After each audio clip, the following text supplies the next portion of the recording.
고품격 테크 방송 아웃스탠딩 쇼. 안녕하세요. 아웃스탠딩의 최용식 정지혜입니다. 예, 저희 방송은 아침 먹고 땡 하고 들어도 좋고요, 점심 먹고 땡 하고 들어도 좋고요, 저녁 먹고 땡 하고 들어도 아주 좋은 굉장히 삼시세끼와 함께하는 그런 방송입니다. 이거 그 해골 그리는 노래 맞죠? 해골 바가지 맞죠? 예. 장문을 열어보고 맞고요. 예. 갑자기 생각이 나서 비가 너무 많이 오니까 예. 많은 시청 부탁드립니다. 부탁드립니다. 사전에 간단한 알림 말씀드리자면요. 아웃스탠딩 저희가 그 유튜브 채널 운영하면서 광고라든지 아니면 PPL에 굉장히 열려 있습니다. 혹시 저희와 같이 협업하고 싶은 분들은 편하게 연락 주시면 좋은데요.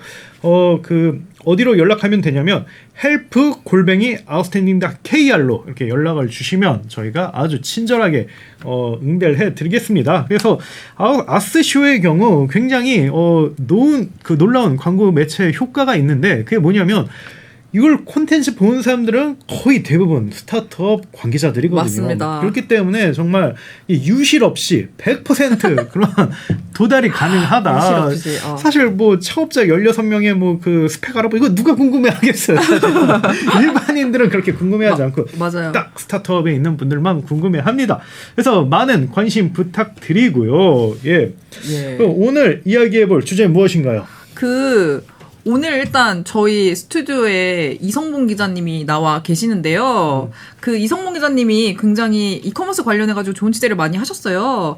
근데 이제 최근에 이커머스에서 핫한 기업이 하나 있죠. Q10이라고 가장 관심 받는 회사인데 여기가 지금 팀원 인터파크 커머스 위메프까지 인수를 쭈르륵 하고 있잖아요. 그래서 그거 관련해가지고 오늘 우리 훈남 기자인 이성봉 기자님이 말씀을 해주실 예정인데요. 뭐 한번 인사 일단 카메라 보시고 예. 인사를 한번 해주실까요? 반갑습니다. 이성봉입니다. 예.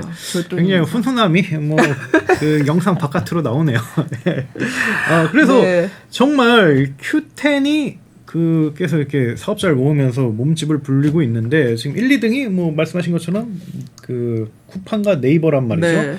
그래서 과연 그 세 번째 플레이어의 Q10이 들어갈까? Q10의 목표는 세 번째일까요? 그걸 한번 들어봅시다. 좋습니다. 그럼 첫 번째 질문을 제가 먼저 드려도 되겠죠? 일단은 저희는 Q10을 너무 잘 아는데 Q10은 어떤 회사인지 아직 모르는 분들도 계실 테니까 살짝 설명을 해드리면 좋을 것 같습니다. Q10 이름이 알려진 지가 그렇게 오래되진 않았어요. 우리나라에는. 왜냐하면 우리나라 회사가 아니에요. 기본적으로. Q10은 2010년에 만들어진 회사인데 만든 사람은 한국 사람입니다. 네. G마켓 창업자 구영배 대표가 만들었는데요. 구 대표는 이베이랑 손을 잡고 같이 Q10을 만들었어요. 오픈마켓이죠. 본지는 지금 싱가포르이고요. 인도네시아, 말레이시아, 중국, 홍콩 여러 아시아 지역에 지금 서비스를 하고 있어요. 본진이라고 할 수 있는 싱가포르에서는 1등 플랫폼이다라고 하더라고요. 이게 외신을 찾아보니까 점유율이 한 30% 싱가포르 내에서 그냥 그 싱가포르 내 언론들은 혹은 그 다른 아시아 언론들은 싱가포르 탑 이커머스 이렇게 수식어를 쓰더라고요. 아까 그 같이 회사를 만들었다, 이베이와 같이 만들었다 이렇게 언급을 하셨는데 지금 둘의 관계는 지금 어떠한가요? 시작은 같이 했는데요. 지금은 Q10은 구영배 대표가 갖고 있고 Q10 재팬이라고 따로 있어요. 일본에서 서비스하는 여기는 이베이가 갖고 있습니다. 지배구조를 조금 설명을 드려야 되는데 사업 초기에는 구 대표랑 이베이가 51대 49로 지분을 갖고 처음에 시작을 했습니다. 구 대표가 51이죠. 시작할 때 그렇게 했는데 이베이가 G마켓 창업자 그 구영배 대표를 굉장히 좋게 본 것 같아요. 그래서 같이 하자 해서 만든 건데 시작할 때부터 싱가포르랑 일본을 시작했어요. 왜냐하면 여기가 한국과 굉장히 비슷한 환경이어서 뭐 소득 수준이라던가 생활 환경, 도시 환경 이런 게 비슷하기 때문에 구영배 대표가 운영할 때 한국에서 잘했기 때문에 그 나라에서도 잘할 것이다 해서 두 나라에서 시작을 했는데 지금 현재는 나눠 갖고 있어요. 이베이가 지금 Q10 재팬을 갖고 있고요. 이게 지분 교환 형태로 뭐 이베이가 사간 건 아니고 지분 교환 형태로 나눠져 있다고 하더라고요. 그래서 Q10이라고 이름은 붙어 있는데 Q10 재팬은 Q10 것은 아니고요. 나눠진 회사, 다른 회사라고 볼 수 근데 있어요. 왜 헷갈리게 큐텐 재팬이라고 하는 거예요? 이름을 좀 이게 큐텐 재팬이 잘 되니까 그냥, 이베이에서 큐텐 재팬 계속 쓰고 싶다라고 했다고 합니다. 뭐 지마켓을 이마켓으로 바꾸라면 싫지 않겠습니까? 뭐 이런 거겠죠. 예. 좋습니다. 아무튼 큐텐이 굉장히 성장을 그럼 잘 한 것 같은데 아까 30%라고 하셨잖아요. 네. 그럼 사실 시장 점유율이 30%면은 굉장히 큰 거잖아요. 근데 어떻게 이렇게 싱가포르에서 점유율을 30%나 먹고 동남아시아 전역의 서비스를 확장을 할 수가 있었는지가 좀 궁금합니다. 그 시장을 선점한 것도 있죠. 굉장히 일찍 시작했고요. 2010년도에 설립을 했으니까 굉장히 일찍 시작했는데 그리고 중요했던 건 또 배송이었다고 해요. 배송 시스템이 우리나라 택배 회사는 예전부터 사실 빠른 편이었다고 하더라고요. 다른 나라에 비해서. 그거를 싱가포르에서 실현시킨 거죠. 빠른 배송을. 그리고 우리나라랑 비교해도 굉장히 빨랐어요. 쿠팡이 그때 좀 설립이 됐고 그리고 로켓 배송도 시작하기 전이죠. 그 배송의 핵심은 자회사가 퀵익스프레스라고 있어요. 퀵익스프레스는 2011년에 큐텐 설립되고 다음에 설립했는데 얘네는 풀필먼트 솔루션을 제공하는 회사예요. 이 회사가 굉장히 빠르게 컸거든요. 동남아시아는 여러 국가가 다 인접해 있잖아요. 해안을 두고 이 동남아시아 물류를 다 연결한 거예요. 솔루션을 통해서. 그래서 큐텐이 동남아시아로 확장하기에 핵심적이었던 건 물류였고요. 그다음에 2019년이 되면 큐텐 물량뿐만 아니라 다른 이커머스 물량까지 소화하면서 이제 성장하기 시작했습니다. 아마존, 이베이, 라쿠텐, 글로벌 플랫폼들 물동량을 지금 받고 있고요. 그러면서 크게 성장했고 2018년도에 1,000만 박스를 물류를 다뤘고 물동량이 2021년도가 되면 7천만 박스로 늘었다. 엄청 빠르게 성장했네요. 굉장히 빠르게 커졌고요.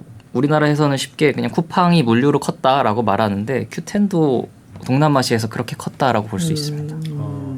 그래서 큐텐에 되게 많은 베일이 가려져 있었는데 잘 설명해 주셔서 감사하고요. 그러면 여기서 키맨인 구영배 대표를 언급하지 않을 수가 없는데 굉장히 커머스 업계 거물이라고 맞아요. 들었습니다. 이분은 좀 어떤 분인가요? 기사가 최근에도 많이 났지만 그 구영배가 뭐 돌아온다. 너무 찰떡이다. 이런 표현이 있었어요. 이게 왠지 좀 80년대 예전에 G마켓을 하던 과거의 어떤 신화를 만들었던 분이 돌아온다라는 의미로 그런 한국으로 돌아온다는 의미로 기사가 많이 났는데 사실 모를 수도 있어요. 2000년대 초중반에 G마켓이 굉장히 컸기 때문에 그때 이커머스 시장을 안 본 분들은 모를 수도 있고 저도 잘 처음에는 몰랐고 이분이 온다는 게 왜 이렇게 난리가 난 거지? 라고 저도 생각을 했는데 찾아보니까 일단 수식어가 G마켓 신화가 늘 붙어 있어요. G마켓 신화 붙어 있는데 우리나라의 오픈마켓이란 개념 자체를 처음으로 선보이신 분이고요. 그 오픈마켓은 뭐 다 아시겠지만 그냥 제약 없이 누구나 팔 수 있고 누구나 할 수 있는 열려있는 상거래할 수 있는 공간, 온라인 시장이죠. 근데 구 대표가 이거를 인터파크 직원일 때 만들었어요. 인터파크에 1999년에 입사해서 사내벤처인 구수닥을 만드는 팀으로 가게 돼요. 그 팀에서 일을 하다가 근데 그 사업이 잘 안 됐거든요. 경매 관련 사업이었는데 잘 안 됐고 거기서 계속 있으면서 그 사내벤처의 대표가 돼요. 구 대표가. 그러면서 자기가 스스로 아이디어를 내고 완전히 바꾸기 시작하는데 그 몇 년을 고생하긴 합니다. 미국에 가서 또 투자 받으려고 막 하기도 했고 근데 대부분 잘 안 됐고 근데 우리나라에서 G마켓으로 이름을 바꾸고 오픈마켓을 해보는 게 어떨까라고 했고 그게 공개되고 굉장히 짧은 시간 안에 대박이 났죠. 그리고 미국의 나스닥 상장까지 하면서 굉장히 화제를 모았고 그래서 G마켓 이야기하면 구 대표랑 같이 연결해서 생각하기 때문에 이제 오픈마켓 신화를 만든 분이다. 그래서 굉장히 화제가 된 거죠. 그때가 정확히 시기가 몇 년도쯤이에요? 시기가 2003년도니까 저도 굉장히 어릴 때네요. 네. 학창 시절 아주 어릴 때인데 인터넷으로 물건을 산다. 그 어린 시절 생각하면 집 앞에 택배가 있고 그런 건 기억이 없거든요. 저도 그런 게 이제 막 시작되던 시기였어요. 물론 미국에 이미 아마존이 있고 아마존은 물류도 하던 때였죠. 우리나라는 그런 때가 아니었기 때문에 우리나라에서 그나마 유명한 건 인터파크 정도. 그때 인터넷으로 특히 옷을 사는 건 거의 본 적이 없었던 것 같아요. 그때 뭐 옷을 입어보지도 않고 산다 이런 게 되게 어색할 때였는데 뭐 온라인 서점 같은 건 좀 커지고 있었죠. 예스24나 알라딘 같은 거는 그 당시에 또 이제 막 생겨서 커지고 있던 때였는데 지마켓이 주력으로 했던 것이 옷이었어요. 크게 성장하는 계기가 몇 가지 있었는데 한 가지 말씀드리면 2003년 말에 버버리 머플러 공동구매 사태라는 게 있더라고요. 그게 뭐죠? 이게 지마켓에서 일했던 개발자 분이 온라인에 글을 하나 쓰셨어요. 자기가 일했던 그 당시를 회상하면서 거기 굉장히 생생히 묘사가 돼 있더라고요. 너무 길어서 다 말씀드리기는 어려운데 좀 짧게 정리하면 지마켓에 버버리 머플러 3만 원 이렇게 상품이 올라와요. 말이 안 되는데. 그 당시의 가격을 제가 모르겠는데 머플러 가격을 근데 굉장히 저렴해서 이거 안 사면 손해인데 하던 시기였거든요. 그 상품이 올라오고 가입자 뭐 트래픽이 완전 폭발을 해요. 그래서 당시에 이거 짝퉁 아니냐 막 이런 논란도 있었고 근데 그 당시 고객센터들도 이 물량을 못 대갖고 난리가 났다고 하더라고요. 그래서 그 상품 이후로 계속 신기록을 세워요. 거래액이. 그래서 하루에 한 1000단위 건수가 하루 1000단위였는데 이제 만 단위로 그것 때문에 올라가게 10배 이상 오르게 되고 그 다음에 하루 거래 건수 10,000건은 넘어가면서 거래액도 1,000억 원, 2,000억 가까이 올라가요. 그러니까 그게 하나의 계기가 됐었죠. 그때 뭐 그런 거 많았어요. 근데 그때 나이키 에어포스가 그 남자들 사이에서 굉장히 뭐 지금도 뭐 굉장히 뭐 스테디셀러지만 보통 나이키 에어가 보통 그 나이키 에어포스가 한 1-20만 원 정도 해요. 정품이. 근데 거기 막 3만 원에 팔고 그랬어요. 그거 진짜예요? 당연히 짝퉁이죠. 이걸 진짜로 사는 것 자체가 좀 말이 안 되는 건데. 근데 어쨌든 뭐 그게 굉장히 모멘텀이 됐었다고 생각을 하고요. 근데 당시에 뭐 광고도 굉장히 많이 하지 않았나요, 그때? 광고 이커머스가 연예인 광고를 한다. 이거는 이때가 사실 시작이었다고 생각하는데 2005년 7월에 이효리가 G마켓 광고를 하거든요. 이효리는 뭐 지금도 스타지만 그때도 엄청난 스타였기 때문에 이게 초대박이 났어요. 2005년에 이 광고 나오고 나서 거래액이 조 단위가 되거든요. 일일 매출액은 그냥 하루에 억 단위의 매출이 올라왔고 그 다음에 그 당시에 또 온라인 패션 규모가 폭발적으로 성장하던 시기이기도 했어요. G마켓이 근데 거기에 선두에 있었고 2006년에 그 다음에 그 성장세를 계속 이어가면서 나스닥 상장까지 하게 됩니다. 그리고 3년 후에 2009년 6월에 이베이에 인수되면서 상장 폐지가 되긴 했는데 어쨌든 이 상장까지가 굉장히 신화 같은 이야기라고 불리죠. 진짜 너무 지금 이렇게 되돌아보니까 정말 신화처럼 들리기는 하네요. 그러면 어쨌든 이베이 G마켓을 매각을 하고 구영배 대표가 손에 뗐잖아요. 근데 그 다음에 싱가포르에서 큐텐을 만들었어요. 그러고 나서 10년? 10년 정도 걸렸죠. 10년 정도 걸려서 돌아온 거잖아요. 근데 왜 10년이나 걸렸을까? 이 계약상 그랬다고 하더라고요. 구 대표가 이베이에 G마켓을 넘기고 싱가포르에서 Q10을 만들면서 이베이랑 계약을 맺었다고요. 경업 금지라고 표현하더라고요. 맞아요.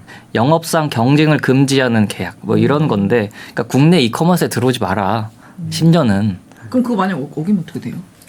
어기면 손해배상 청구할 수가 있는데 근데 또 이게 또 뭐 케이스 바이 케이스예요. 이게 너무 과도하게 업계 상식 수준으로 하면 이게 무력화되는 경우도 있고 근데 아마 구영배 창업자가 그 약속을 잘 지켰었던 거는 Q10이라는 회사 자체가 이제 조인트 벤처로 만들어졌기 때문에 여러 가지 신뢰라든지 사업적인 결합도 훨씬 더 심해서 보통 그렇게 지켰던 것 같아요. 근데 보통 10년 이렇게는 안 하고 보통 3년 5년 보통 이렇게 걸고 또 이게 실제로 지켜지냐 안 지켜지냐 이것도 좀 상황에 따라 다르다라고 볼 수가 있습니다. 10년 너무 길다. 그 10년짜리 계약이었다고 하고 설명해 주셔서 너무 감사한데 그 10년 지나자마자 근데 나타났어요. 얼마나 이 10년만 지나면 진짜 다 죽었어요. 아, 약간 이렇게. 그건 아닐 거예요. 아 너무 내 이미지로 생각. 아마 해외에서 이렇게 사업을 하다가 여러 가지 상황 봤을 때 뭐 지금 들어가는 게 아닌가 이런 생각인데, 그러면 그 10년 지나서 첫 번째 행보가 티몬이었잖아요. 좀 그 배경 과정 좀 궁금합니다. 돌아오자마자 티몬 인수한다라고 기사가 막 네. 터져 나오고 돌아온다랑 같이 이제 나왔죠. 네. 티몬 인수한다. 이제 티몬을 조금 설명하면 티몬이 상황이 좋지 않았어요. 뭐 지금도 지금도 좋진 않죠. 근데 티몬이 쿠팡 위메프랑 같이 3대 소셜 커머스라고 불리던 시절이 있죠. 그때 쿠팡이 로켓 타고 막 날아가던 중에 이제 날아다녔죠. 티몬은 이제 걸어가고 있었죠. 네, 걸어가고 있었는데 매출이 계속 줄었어요. 티몬은 매출이 줄어서 1,700억까지 찍은 적이 있는데 네. 지금 1,200억대.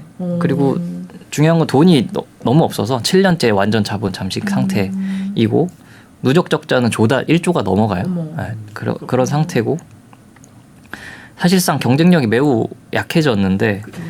그래서 뭐 쿠팡 네이버가 있고 그 밑에 막 다른 회사들 얘기하지만 티몬은 같이 얘기하는 경우가 요즘은 거의 없는 없죠. 상태가 될 정도로 점유율에서 한참 밀렸는데 사모펀드의 인수가 되거든요. 사모펀드 인수되고 그러면서 더 뭔가 공격적으로 하기 어려운 상황, 계속 비용 줄이고 이익을 내기 위해서 규모가 좀 작아지고 있었어요.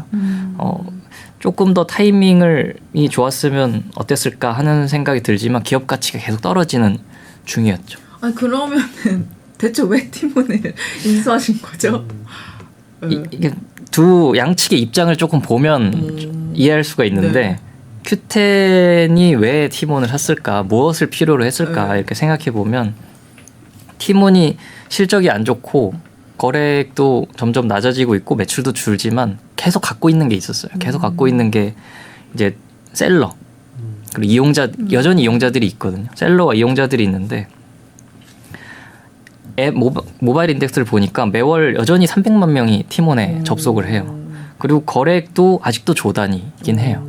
그리고 공정위 발표를 보니까 작년 거래액이 3조 8천억이었고요. 그다음에 그 거래를 일으키는 셀러들이 계속 있다는 거예요. 여전히 있고 요약하면 큐텐은 이 셀러들을 갖고 싶었다라는 의미고 티몬 입장에서 생각하면 티몬을 갖고 있는 사모펀드 입장에서 생각하면 얘네를 빨리 팔고 싶었을 거란 말이에요. 네. 기업 가치 계속 낮아지고 있으니까 근데 큐텐이 진짜 헐값에 티몬을 인수했어요. 그 예전에 2019년에 롯데가 티몬을 인수하려던 때가 있었는데 네. 그때 롯데가 티몬을 1조 2천억 막 이렇게 평가를 했었거든요. 근데 지금 큐텐이 티몬을 2천억 원으로 샀어요. 그러니까 그것도 현금 쓰지 않고 지분 교환으로만 사서 진짜 헐값에 인수를 한 거죠. 그 앞서 이야기한 그 셀러에 대한 이야기가 좀 핵심인 것 같은데 네. 좀 그에 대해서 좀 더 부연 설명 좀 부탁드려도 괜찮을까요? 이게 셀러를 갖고 싶다라고 하면 조금 모호한 표현일 수 있는데 일단 큐텐이 아까 말씀드린 대로 큐익스프레스를 통해서 물류 인프라를 구축을 동남아시아에 했어요. 그리고 물류 솔루션이 조금 시간이 지나서 어느 정도 고도화된 상태인데 중요한 건 여기를 이용하는 물건이 계속 물동량이 점점 늘어나야 회사가 커지거든요. 그렇죠. 그러면 셀러가 많아야 돼요. 결국 거기다가 물건을 보낼 셀러가 많아야 되는데 그러니까 규모를 점점 키워야 하는 상황인데 셀러를 어디서 모집하지? 그러면은 결국 다른 이커머스들과 함께 하는 게 가장 좋죠.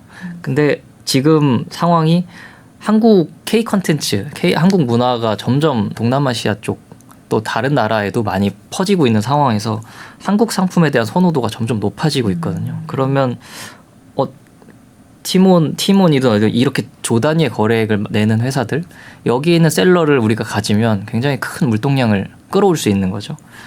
그래서 셀러들 입장에서 생각해도 해외 진출이 가능한 거기 때문에 굉장히 양측 입장이 맞았다 이런 생각이 듭니다.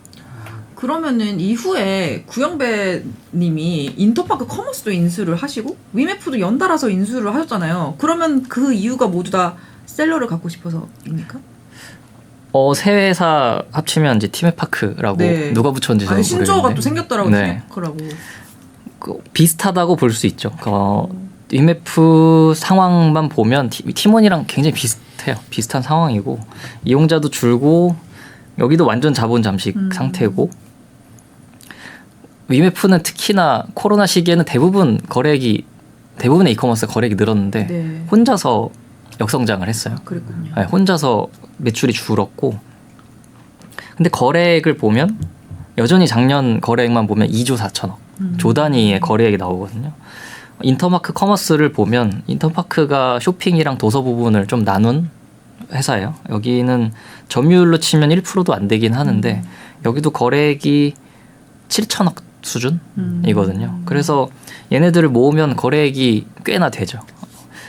여기서 활동하는 사실 셀러들은 하나의 플랫폼에서만 활동하지 않기 때문에 여러 플랫폼에 물건을 넣잖아요. 그러니까 이 커머스들을 모아서 더 많은 셀러들이 활동할 수 있는 영역을 넓히기 위해 인수했다 이렇게 볼 수 있습니다. 그렇군요.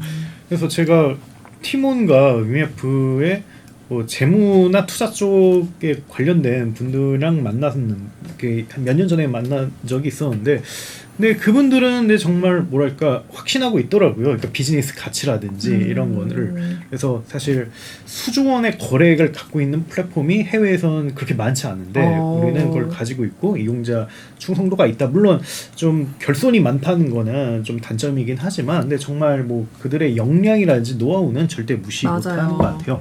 그런데 그 결국 Q10이 이들을 묶는 게 뭐 일각에서는 그 아까 말씀하신 자회사 Q 익스프레스의 나스닥 상장 때문이다. 뭐 이런 뉴스도 본 것 같아요. 이건 좀 어떻게 보세요?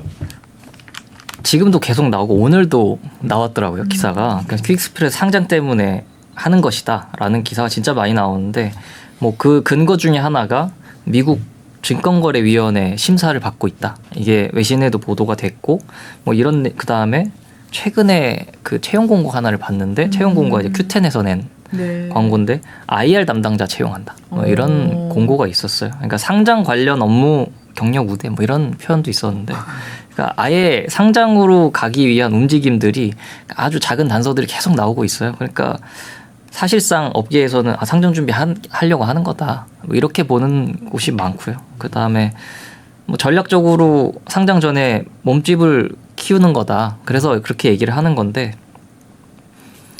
셀러들이 동남아시아에서 거래를 많이 할수록 점점 규모가 커지기 때문에 거래액도 같이 늘어나고 몸집 키우기가 상장 전에 많이 하는 전략이기 때문에 지금 그걸 위해서 한다라는 이제 평가가 많이 나오죠. 아 근데 그 인수한 회사들이 Q10 익스프레스의 자회사로 다 들어간 건가요 지금? 정확히는 지분 교환이었는데 큐익스프레스 정확히 발표는 안 했습니다만 Q10의 지분 그다음에 큐익스프레스 지분 교환했다라고 보도가 좀 달라요. 그래서 큐익스프레스 지분과 교환했다는 것도 있고 Q10과 교환한 것이라 한 것도 있는데 큐익스프레스 지분을 교환했다는 보도가 더 많긴 합니다. 네. 그렇군요. 보도도 지금 약간 네. 정확하지 않은 것 같은데. 뭐 양측에 물어봐도 말을 안 해주기 때문에. 네. 아니 근데 얼마 전에 제가 뉴스 봤는데 11번가도 인수할 거라고. 그래서 저는 그걸 보고 지금 팀의 파크잖아요. 근데 만약에 11번가까지 인수하면은 대체 용어를 어떻게 만들어야 하나 이런 생각도 드는데. 용어 어떻게 해야 될까요?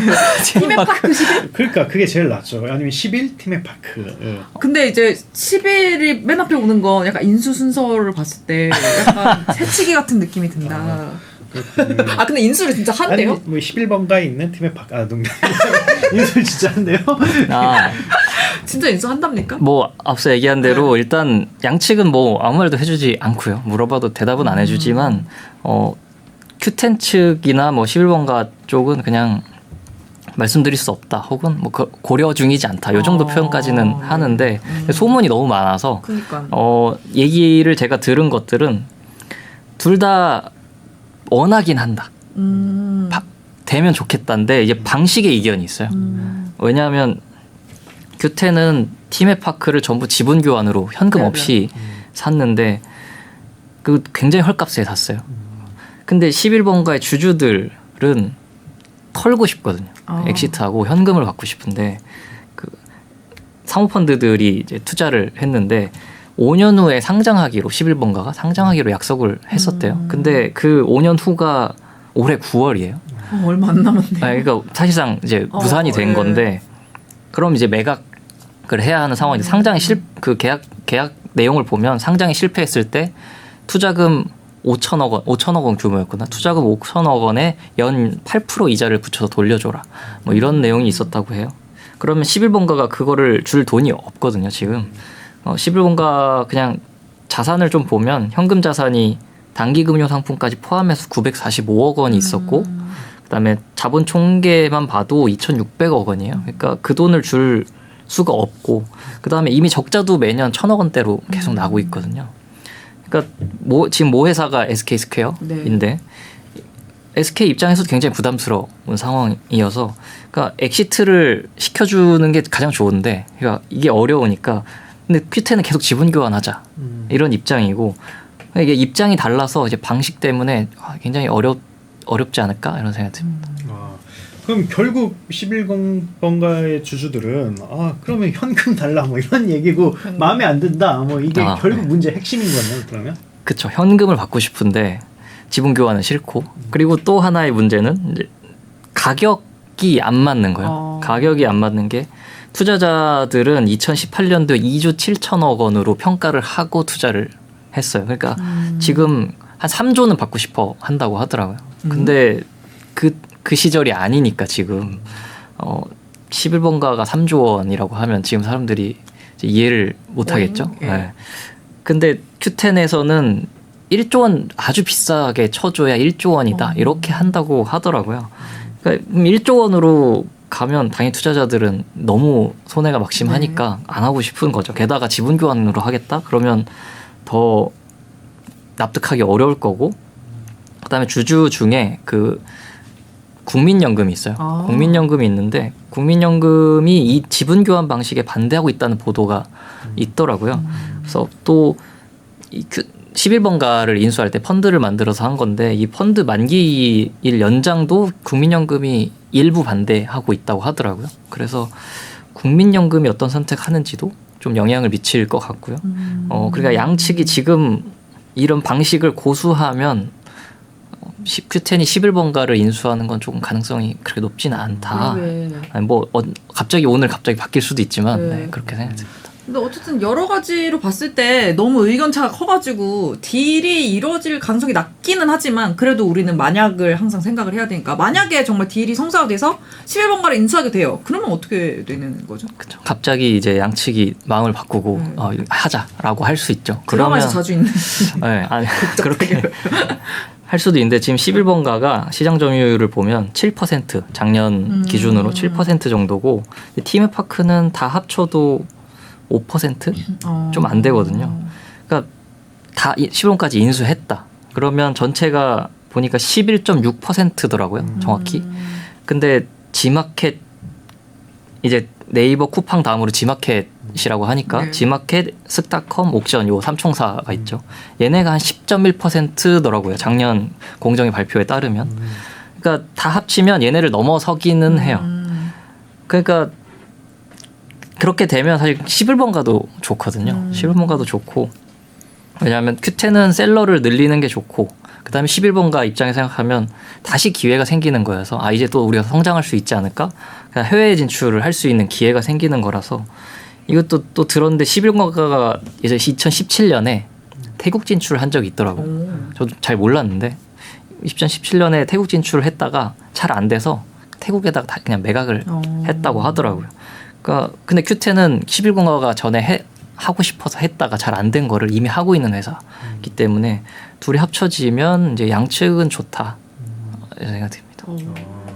그런데 11번가를 노린 회사가 뭐 Q10 아니라 다른 회사도 있다고 들었는데 좀 그건 어떤가요? 예전에 롯데가 살려고 했었죠. 롯데가 참 살려고 하는 데가 많네. 네, 본인 뭔가 본인들이 직접 역량을 발휘하기보다는 인수해서 뭔가 자꾸 하려고 롯데가 하는데 굉장히 논의를 많이 한 것 같아요. 기사가 굉장히 오랫동안 나왔어요. 롯데가 뭐 업계분들은 아시겠지만 온라인 이 쇼핑 분야에서 롯데가 굉장히 취약한 회사거든요. 그러니까 롯데 계열사를 7개를 합쳐서 롯데온이란 서비스를 내놓은 적이 있어요. 근데 이게 운영을 잘 못했는지 적자가 수백억씩 계속 났거든요, 매년. 그래서 결국 전략을 바꿨어요. 그러니까 통합하지 말고 계열사들 알아서 해라. 이렇게 전략을 바꿨고 그리고 오픈마켓을 찾아서 원래 그걸 활용하려고 했는데 그것도 계열사별로 알아서 해라. 이렇게 방향을 좀 바꿨다고 롯데 쪽에서 나온 기사가 있더라고요. 그러니까 계열사들이 알아서 필요한 인수는 하고 그러니까 우리가 통합해서 그룹 차원에서 하진 않겠다. 그러면서 11번가 인수에서는 이제 발을 뺐다고 합니다. 근데 이제 얘기를 듣다 보니까 저는 좀 의문이 생기는데요. 사실 국내 이커머스가 지금 사실상 쿠팡하고 네이버 양강 구도도 사실 2022년까지의 이야기. 사실 쿠팡이 진짜 압살을 하면서 너무 무섭게 가고 있고 그런 과정에서 이게 뭐 이전에 신세계가 이베이 인수할 때도 뭐 11% 플러스 5% 하면 우리가 업계 2위 막 이랬는데 사실 그게 그러고 나서 사실 시너지 없었잖아요. 그래서 저는 숫자 이렇게 더 하는 거 사실 의미가 없는 것 같고 큐텐이 이렇게 어쨌든 이런 표현 너무 죄송하지만 고만고만한 커머스를 모아서 한다고 해서 정말로 시장을 흔들 만한 어떤 영향력을 발휘할 수 있을지 저는 솔직히 긍정적으로 볼 수가 없거든요. 저만 긍정적으로 볼 수 없나? 임수님 어떻게 생각하시지? 네, 저요? 네. 근데 저는 그러니까 말씀하신 대로 서비스를 합쳐서 시너지 나온다는 거는 어쨌든 그런 사례가 많진 않잖아요. 네. 그래서 약간 회의적일 수가 있는데 근데 두 가지 측면은 좀 유의미하다고 보거든요. 일단 첫 번째는 일단은 에너지틱한 창업자 밑에서 이렇게 모여 있으니까 훨씬 더 이제 파괴력 있게 간단 말이죠. VF도 그렇고 팀원도 그렇고 전문 경영인 체제로 유지됐는데 아무래도 의사결정이라든지 이런 한계도 있고 근데 무엇보다도 많이 지쳤을 거예요 이들이. 그렇기 때문에 새로운 어떻게 보면 리더가 와서 되게 추진력 있게 좀 갈 수 있다는 그 첫 번째 장점이 있고요. 두 번째 장점은 M&A 된 회사들이 갖고 있는 장점인데 뭐랄까 단기적 실적 압박에서 좀 자유로워질 수가 있어요. 예를 들면 사모펀드가 대주주다라고 하면 계속 좀 받는 거죠. 막 이사회 막 10시간씩 하고 막 이사회 회의 뭐 이렇게 하는데 막 M&A가 되면 좀 달라요. 그 M&A 왜냐면 전략적 목표라든지 좀 더 장기적으로 볼 수가 있거든요. 왜냐면 주주들이 지금 당장 엑시트를 하지 않아도 되는 거니까. 그래서 좀 더 쪼임을 덜 받을 수 있어. 이게 오히려 사업적인 순효과를 낼 수가 있습니다. 그래서 분명히 장점이 있다고 생각을 하는데 좀 그 구도의 변화에 대해서는 좀 어떻게 생각을 하세요? 나 들은 것도 하나가 있는데 그 구행배 대표가 팀원에 이제 인수하자마자 팀원 사무실에 간 적이 있대요. 가서 뭐 얘기도 하고 뭐 그랬다는데 그때 얘기를 들었던 이제 직원들 얘기가 이제 바깥으로 나와서 몇 가지 뭔데요? 들은 거는 예전에 이제 사모펀드는 되게 회사를 단순하게 보는 것 같았다고 하더라고요. 매출, 그다음에 손익 구조, 아주 딱 이렇게 재무적으로만 판단해서 굉장히 스트레스가 많이 있었는데 구영배 대표가 와서 얘기한 걸 들으니 이제 이커머스를 어떻게 확장할까, 성장시킬까, 그러니까 조금 더 신사업이나 사업 확장, 성장에 집중하는 그러니까 창업가 마인드였다. 그래서 이게 조금 다르더라. 그래서 뭔가 더 동기부여가 되더라. 뭐 이런 얘기를 하는 걸 들은 적은 있습니다. 네. 확실히 차이가 있기는 있군요. 그래서 어쨌든 시장 구도 어떻게 될까요? 구도는 근데 구도가 지금 쿠팡과 네이버가 갖고 있는 구도를 깨기는 어렵다는 게 다수의 시각이긴 해요. 그거를 흔들긴 좀 어려울 것 같고 이용자 관점에서 생각해도 점유율이 10% 내외이기 때문에 큰 영향은 없을 것 같고 쿠팡이 그것 때문에 뭐 흔들리고 신경 쓰고 이럴 것 같지도 않고요. 그리고 뭐 아까 말씀하셨는데 예를 들어서 뭐 신세계그룹이 여러 회사를 샀지만 큰 반향을 일으키지 못했고 못했죠. 큐텐이 지금 신세계그룹도 넘어설까? 그것도 잘 모르겠다. 이런 얘기를 하더라고요. 최근에 좀 무서운 이커머스라고 불러도 될지 모르겠는데 CJ가 네. 올리브영을 굉장히 터트렸잖아요. 네. 온라인에서 굉장히 잘 하고 있고 최근에 CJ 자체적인 또 쇼핑몰 하나 또 열었어요. 거기가 또 잘 되고 있어서 CJ는 자체 상품 자체가 많기 때문에 이게 또 파괴력이 있더라고요. 그러니까 이들과 싸움에서 어느 정도 할 수 있느냐 좀 의문이 들어서 구도를 깨는 것은 없겠다라는 게 이제 많은 분들이 얘기를 하긴 하셨습니다. 그러면 좀 다른 관점으로 뭐 시장이라든지 이용자 측면에서는 그런데 좀 셀러들 입장에서는 좀 새로운 이번 M&A가 좀 모멘텀이 될 수도 있을까요? 아까 셀러를 사고 싶다고 했는데 그냥 셀러 입장에서 생각하면 셀러는 뭔가 내가 여기 이커머스에 들어가서 물건을 팔 만한 유인이 있어야 되거든요. 그러니까 쉽게 얘기하면 쿠팡은 물류가 있죠. 물류를 이용하는 또 이용자가 있고, 그 다음에 네이버는 검색이 있죠. 내가 여기다 올리면 어느 곳보다 노출이 많이 돼. 이런 것들이 있는데 다른 이커머스들, 그 두 개를 다른 이커머스들은 떠오르는 특징이 많이 없어요. 셀러들 입장에서 그냥 다 비슷하고 그냥 다 올려두고 많이 팔리면 좋겠다 이런 건데, 큐텐은 퀵스프레스가 있으니까 너네 동남아 진출시켜줄 수 있어. 요런 유인책이 하나 있는 거죠. 그러니까 해외 물류 솔루션을 우리가 쉽게 쓸 수 있게 해줄게, 이런 것들이 있기 때문에 이거를 아주 적극적으로 지금 티몬이랑 UMF가 홍보하고 있기도 해요. 너네 퀵스프레스 쓸 수 있어, 너네 셀러들은.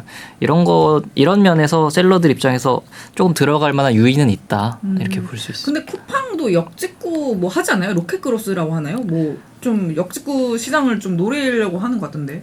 그렇죠. 그래서 큐텐과 이제 쿠팡이 조금 경쟁하는 피장이 비슷한 느낌이 있죠. 동남아에서 쿠팡이 지금 해외 진출을 아주 예전부터 계속 내수 기업이라는 얘기를 들으면서 하고 있는데, 일본과 대만에서 사업을 했었어요. 퀵커머스로 시작했었는데 이게 잘 안 됐어요. 이미 그 자리에는 퀵커머스들이 자리를 잡고 있거든요. 다른 회사들이. 그리고 대만에서는 퀵커머스를 했다가 접었는데, 대만 쿠팡은 다행히 거기 한국 상품을 사고 싶어하는 소비자들이 많다고 하더라고요. 그래서 그거를 쿠팡이 확인했고 그거를 역직구로 하면 되겠다라는 생각을 한 것 같아요. 그래서 대만으로 역직구하는 방식으로 지금 시작했고, 그게 로켓크로스라는 이름으로 지금 서비스를 셀러들한테 광고하고 있죠. 그러니까 우리나라에서도 광고를 하고 있더라고요. 대만 언론에도 좀 많이 나오긴 하더라고요. 근데 아직은 뭐 쿠팡의 성과를 얘기하기는 조금 이른 편이 있다. 그렇군요. 그러면 뭐 글로벌에서 그냥 철저히 딱 역직구만 봤을 때는 쿠팡과 큐텐 좀 비교하면 좀 어떨까요? 역직구 시장이 확실히 커지고 있는 것 같긴 해요. 최근에 어떤 만난 회사 중에 아예 이것만 갖고 창업한 회사도 있더라고요. 근데 어쨌든 큐텐은 자리 잡은 회사고 쿠팡은 이제 시작하는 회사이기 때문에 셀러들한테 누가 더 메리트를 줄 수 있냐라고 생각하면 큐텐이 조금 더 큰 것 같고요. 물류를 장악하면 이커머스를 장악한다. 이거 쿠팡이 우리나라에서 어느 정도 증명한 사실인데, 그럼 큐텐이 지금 동남아에서 그걸 하고 있는 거거든요. 그런 면에서 조금 쿠팡이 밀릴 수 있겠다. 그리고 큐텐은 지금 플랫폼을 지금 3개 국내에 갖고 있는 거고, 쿠팡은 하나만 갖고 있는 거죠. 자기 것만 갖고 있어서 셀러들은 노출 면적이 넓은 게 좋거든요. 그래서 여러 군데 올려서 팔리는 게 좋기 때문에 셀러 입장에서 생각하면 아무래도 여러 플랫폼을 가진 곳들이 더 좋겠다라는 생각이 들고요. 근데 그렇다고 해도 쿠팡이 무시할 만한 회사는 아니라고 생각하고요. 지금까지 해왔던 걸 보면 너무 무섭게 공격하고 이제 전략을 세우는 곳이라서 어떤 파괴적인 전략으로 또 동남아시아에서 성장할지는 아직은 좀 지켜봐야 되겠다는 생각이 듭니다. 그렇군요. 지금까지 TM파크를 인수한 큐텐에 대해서 좀 여러 가지 알아봤는데, 마지막으로 어쨌든 취재를 하셨으니까 큐텐이 앞으로 좀 해결해야 될 과제 이런 것도 조금 짚어주시면 좋을 것 같거든요. 우선 인수한 회사들의 재무 상태가 대부분 안 좋아요. 그러니까 이 회사들의 재무 실적 개선을 하는 것이 중요할 것 같고요.